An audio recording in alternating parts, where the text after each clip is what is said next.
So you are going to love today's show. We have Josh Hill on the line, and we have a personal trainer, salesperson, turn real estate investor extraordinaire. I don't care what your background is. If you are a car mechanic, if you are selling pizzas, like one of my last guests, we have a personal trainer, salesperson who is going to completely blow your mind today. Has been in the business a short time and doing extremely well. So I don't care where you're at, how much money you're making, what you've done in the past. You're going to learn some stuff today that you can use to explode your wholesale business. So Josh, welcome to the show.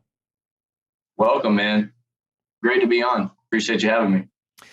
So Josh, tell us a little bit about what you were doing before you were wholesaling. Obviously, you're actually doing some stuff concurrently, so you can feel free. But I always like to dig into the pain, the moment where someone says, "Hey, you know what? Like, there's something more." Right? I know if you've listened to this podcast, you probably know my moment, right? Let's hear your moment. Yeah, absolutely, man. So I got into real estate in 2016. Went to real estate school, took the course, and kind of drank the Kool-Aid and wanted to be a realtor. And nothing wrong with being a realtor, but I started doing listings and working with buyers, and did that for about it's been over 6 years now. But when I got started, I just wanted to be a realtor and have a lot of clients, and kind of started getting into the flow of things. And after a few years, I just didn't really. I found out that I wasn't very passionate about that, and I had an attorney friend who kind of introduced me to wholesaling, and basically just told me, hey, if you can find some beat up properties, I'll buy them from you. And so I started going out and doing that, and did a couple of deals and made some money. And I realized pretty quickly that, wholesaling was a lot more up my alley, and that's what I wanted to do. I just kind of got to a point as a realtor. I was just kind of spinning my wheels, and wasn't making the type of money I wanted to make, and didn't really have that freedom that everybody strives for. And so just kind of got to a point where I said, you know what, I'm going to do this full time. And the pain kind of got to the point where I wasn't able to have the life that I wanted to have as a realtor, and always driving around and always showing properties, and dealing with wishy-washy buyers and stuff. So just kind of got to the point where I wanted to do wholesaling full time, and just kind of took the leap, and still working on building that up, but that's kind of where I'm at. Now that's interesting, because you were selling gym membership. Were you selling gym memberships or personal training? Yeah, so I was both, actually. I started off as a manager at just selling memberships, and then I moved into personal training and started selling personal training. That was I left the gym industry in 2016. So that kind of got me into the sales world. All right.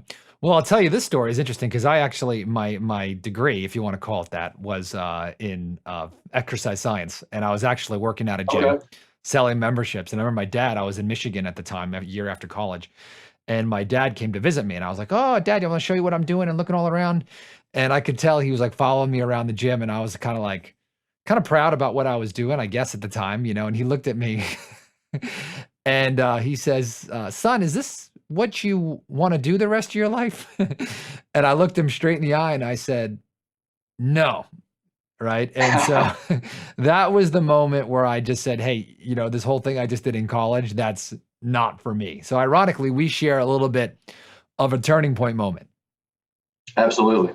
Yeah. I just kind of got to the point where it wasn't, the effort that I was putting in was just not, really paying off to the level that I wanted. And like you kind of said, I didn't really see a future there. I just didn't see myself doing that for, 20, 30 years. And but I knew I loved sales. I knew that I was, decent at sales. I wasn't a natural born killer or anything. But I had to really work on that. And, it took me a while as a realtor to really understand how to talk to people, how to ask the right questions, and kind of how to figure out how you can solve someone's problem. So it took me a few years to figure that out, and I'm still working on it today. Right. So tell me a little bit about your first deal then. Yeah. So my first deal, man, was in 2019. So I was a realtor doing the realtor thing full time. And I had this lady who she had a really beat up property in a nice area of Charlotte. and we were going to list it. We were going to list it for 225, and she had a lot of stuff inside, and we were trying to figure out how we were going to get all this stuff cleaned up. And I told her that we could list it as is, but it would be probably sell quicker if we fixed it, cleaned it up a little bit. And months went on. She was kind of dragging her feet and didn't really want to clean it out. So a friend of mine that's an attorney kind of mentioned how wholesaling works, and kind of said, hey, if you find a property that is off market and needs some work, I'd love to buy it from you. And I didn't really understand how it worked, but I knew that he was looking to buy. So I got it under contract for 175. And I actually had been trying to get a hold of this lady for a few weeks and wouldn't answer the phone. So I sent her a long text message actually one night asking her basically, hey, we could do 175, make it a quick close. She accepted it. And so I got it under contract 175, sold it for 200 to my attorney buddy. And so he bought it for 200 and made 25 on my first deal. And that was what kind of got me hooked. After that, I was all in. There's so many lessons there. There are so many lessons in that small thing, because I hear so many wholesalers say, oh, the seller won't do this deal because they need XYZ, right? The sellers say they need XYZ. So what was the seller asking initially? So she was asking 225 is what she wanted to list it for. And so, she just kind of didn't really want to deal with it anymore. And it was an inherited property. She didn't want to deal with it. And so, I provided the speed, certainty, and convenience. I just told her, hey, we can make this quick. We'll buy it as is, no repairs. And she wanted to do that instead because it was going to be a lot easier on her. And, by the time you pay realtor fees and stuff like that, she ended up netting around the same amount. So it was a win-win for both sides. So it was a $175 you paid for it? Yep. And then you wholesale it for 200. Yep. Because you basically paid about 50 grand less than what she said, right? So I see so many wholesalers say, oh, well, she says she wants 225. I can't pay that. All right, I'm going to move on. Right. But for some reason you said you couldn't get a hold of her, which I loved, right? And you couldn't get her back on the phone. She ghosted you. By the way, so common. Then you sent the text, and basically that kind of got her back on. Is that what I heard, Josh? That's right. Yeah. And I just it's interesting. I now that I've gone through your course, I've heard you talk about, when someone goes, you just kind of say, hey, have you changed your mind? Or it sounds like you kind of moved on, or, and I kind of did that instinctively and just say, hey, it sounds like you don't want to sell, and here's what I could offer. And so she ended up coming back. Oh, I love it. You hit her right between the eyes with honesty. You gave her an out. You ran away from the prospect, and she chased you, man. And that one little thing, right? So if you're listening to this and you're like, you send out the marketing and you make the calls and you have the conversation, you find some motivation, the person ghosts you, and then all of a sudden you give up. You've already done 90% of the work, right? If you just do these little tweaks, right, that all of a sudden put her right back on the rails. You got the deal, you got the check, got the girl. I threw that last part in there as a joke, but that's amazing, Josh. So tell us now. I know that you've done a couple of deals here. You've kept your 9 to 5. Well, until now. We'll talk a little bit about this. Let's talk about this last deal, because we share that. I actually waited a couple of years before quitting my job. A couple of years doing deals before I quit my job, which was a mistake for me. But it sounds like you've been doing deals on and off for a couple of years. Now you've done this last deal. Tell us what's going on right now, this moment. Yeah. So right now, man, I made a decision last week, to quit my job, and been working for in real estate for a company called Open Door, working for them for about a year. Great company, but I just kind of decided that I love wholesaling, I love being an investor, and I really want to pursue that path. And so I've decided I'm going to do that full time. But the last deal that I got, actually, I kind of had drifted away from wholesaling for about a year or two. While I was working for Open Door, I was just so busy, I didn't have time. And then I saw I'd always been watching podcasts with you and Brent Daniels. I'd been watching that for like 2 years. And so one day I watched the podcast, and I said, you know what, man, I need to go back into wholesale. I need to really start, going hard at this and actually do it. And so signed up for TTP, went through the program and learned everything that I needed to learn. Because the first couple of deals I did a few years ago, I was just kind of going off of, just instinct. I didn't really have the training and didn't have the systems and the scripts and everything. So this last deal, though, I just got it assigned 2 weeks ago. It was a big piece of land. It was 55 acres, and actually got it from texting. And so during my work schedule at Open Door, didn't really have time to make cold calls. So I was actually texting through batch leads. And so I had like 4,000 leads that I had bought and was just going through texting them and just doing follow-up calls with people who are interested. Got a lady who called me one day, said, "Hey, I have a property, in Kannapolis. It's a house, but I'm not really interested in selling." And I said, "No big deal." And I hit her with the, "Do you have any other properties that you're interested in selling?" She said, "Yeah, I have some land, but it's probably, it's 55 acres, so you probably wouldn't be interested." And so I said, "Well, I might be interested. Tell me a little bit more about it." And so we had a few phone calls, and I ran the numbers. I realized it was a pretty good spread. She was asking 9K per acre, which worked out to be around 500,000. And so I knew there was an opportunity there. So she actually lived 2.5 hours away in the mountains. And so I was really worried about driving up there without getting a commitment. So I followed your steps. I got the verbal commitment. I got the, I hit the 4 pillars, the timeline, the motivation, the condition. Well, there's no condition because it was land, but really just kind of put the screws in it and say, "Hey, if I come up there, if I can, make this an easy process, are you willing to move forward?" She said yes. So I drove up there, sat down with them for about an hour and a half, and got it locked up. And actually, I got it under contract for 445 and assigned it for 490. And I could have gotten more. I feel like I kind of left some money on the table with the negotiation, but pretty happy with how it turned out. And so we're supposed to be closing next month. They had to do some soil testing and survey and stuff like that, but I'm super excited. And yes, I'm doing this full time, man. I'm like I said, I put my 2 weeks in and just going full time in this, making calls all day, sending out mail, and just ready to blow this thing up. Man, that is a really awesome story. First of all, I want to say congratulations. I think when anyone ever makes that jump, there's this fear thing going on, right? Where you're holding on to something that you might not even like, right? But whatever the familiarity or the safety net, the whatever it is, it holds you back until you make that decision. Let's talk about something that I've actually never talked about this on the podcast, and you used a word which I now am going to steal. It's called the drift. The drift. Okay. It's real. The drift is real because this happened to me. And so you did your first couple of deals and then you drifted. Describe what that is for the first time ever on the podcast, because I'm telling you, I've never talked about this and it's got to be talked about.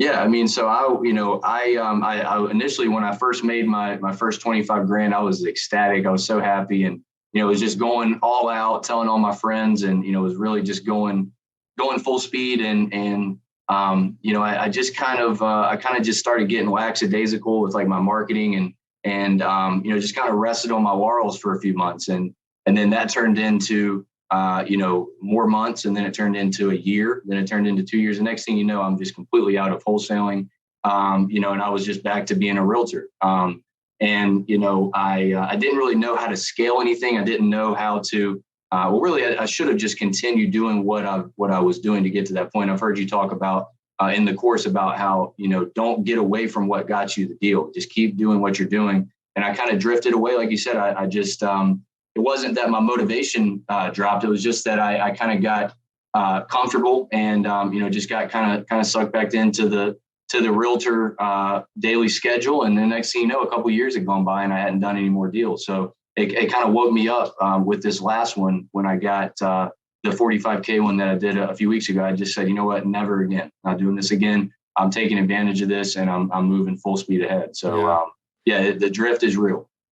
Part of that too is also related to something else I've talked about, which is the income thermostat. Right? I don't know if I love it. you've heard about that, where all of a sudden you're making an income, and then all of a sudden you make that first check for $25,000, and you're like, oh, okay, right. So what do we do now? We have this chunk, and it's made us fat and lazy, right? Whereas it's saying, hey, my natural uh feeling of when I get an income like this is not to put the gas on, but it's go back to relax, so that if I'm okay making whatever it was, right? But the drift, it happens where all of a sudden you're like, I was on this path, I had a success, and then I backed away. And so the most important thing that I got from that is routine and structure, right? Is that if you routine and structure are your friends. Most people and entrepreneurs, they they want to get out of routine and structure, right? Because they want to make their own rules.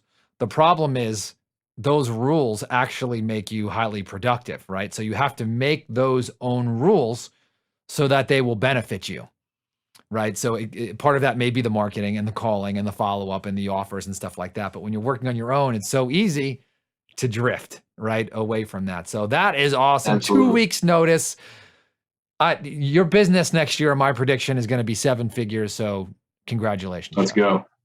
Thank you, man. Thank you. Yeah, all right, let's talk about 3 tips. But, so people are like, oh man, I want to be like Josh. I want to be like Josh. So tell us the 3 things that you need to do. It doesn't have to be 3, but it can be up to 3, right? 3 things that people need to do their first or next deal or get to the next level.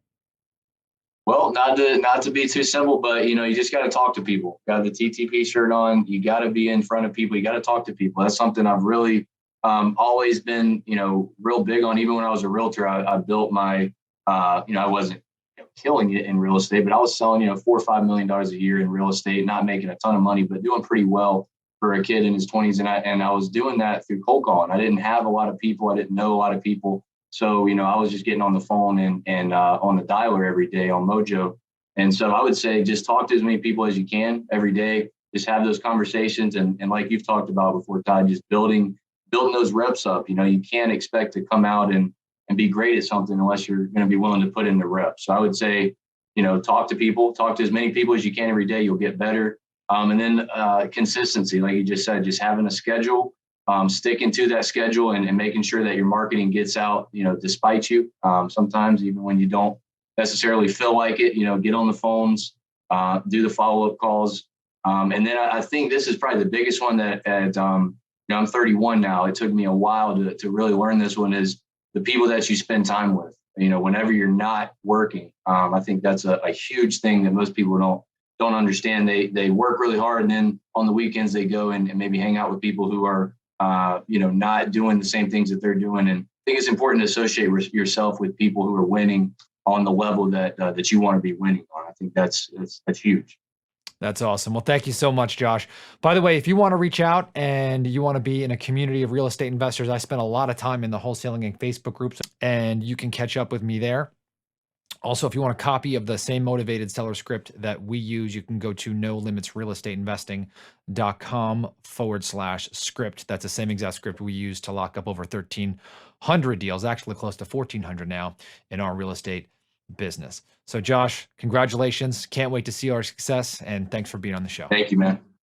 Talk to you soon. Like I said, I know I'm probably not the only person to say this, bro, but this course has literally changed my life, man. It really has. I mean, I've probably listened to it like 5 times. I listened to it all day long. I listened to the support calls, and just listening to the way that you approach sellers has just completely changed everything. I do have a quick question for you, and I don't want to take up much of your time. I know you're a busy man.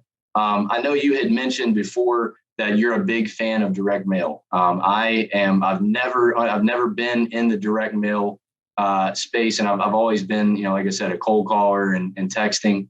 Are you still a big fan of the postcard? I know you talk about that a lot. Do you think the postcard beats the yellow letter or the handwritten letter? I guess it depends, but what would you say about that? Well, in terms of does the postcard beat a handwritten letter, my recommendation to that would be both. And what I would do is I see so many people, they try to scatter a list and try to hit like 1 million people. And you're not going to hit the right person at the right time, right? Like that's like trying to be like, oh, let me find where the lightning is and try to stand underneath it, right? So Yeah. you have to find a list and you need to mail that same list consistently. So, Okay. I use a specific postcard as that first hit, and I'll use that multiple times. But we've also mixed in letters on there, and then you want to keep mailing that same people, not because, oh my gosh, they need to see it 7 times before they call you. I think that's a bunch of BS. I think it's that if you keep mailing the same people over and over again who have a problem, you're going to be the one that calls if you're constantly in front of them, because you don't have Right. to worry about the timing. Exactly. Right? Exactly. Right? Is that Exactly. you mail 1,000 people with a problem and you're hitting them every single month. Is that all of a sudden at month 9, all of a sudden something happens mentally, they get it in the mail in the 9th month, they're going to call you. Right? Exactly. Because you've been in front of them, and just being in front of them at the right time. Yeah. I mean, I can tell you this, ready? And this is the interesting thing is, I guess it doesn't matter why it works, but think about this. Let's say that you've mailed someone 4 times, months 1 through 4, right? And you've hit them 4 times, but month 9, they have a problem. But then on month 9, somebody else sends a postcard. Who's getting that deal? They are. They are. Okay. Month 9. So stay at it. That's my recommendation. Got it. Okay. Got it. That's what I thought, man. Just consistency and staying on top of it. So I've got a list. It's not crazy big, but I'm just going to continue to mail it and maybe throw in some handwritten letters in there, and just like you said, just staying on top of them. I think that's my recommendation is find the list, get the largest list that you can stand that has motivation. Okay. Right. So if you've got like a 6,000 or 8,000 people in that world, right, or 10,000 or 2,000, whatever that is, right? If it's 500, I would take that list and I would divide it. I would divide it into 4 pieces. Okay. Right? Or 6 pieces, depending on how often you're going to mail. But put everybody on a 4 to 6 week mailing cycle. That's what I would do, between 4 and 6 weeks, right? It could be up to 8 weeks, by the way. So let me take that back. You can be between 4 and 8. Ideally, it's kind of 6, right? So I like to break it in 6. And then what we like to do is week 1, we mail list 1, week 2, we email list 2, list 2, week 3, we email list 3, and then you start over at the beginning. Okay. Right? And so that's the key.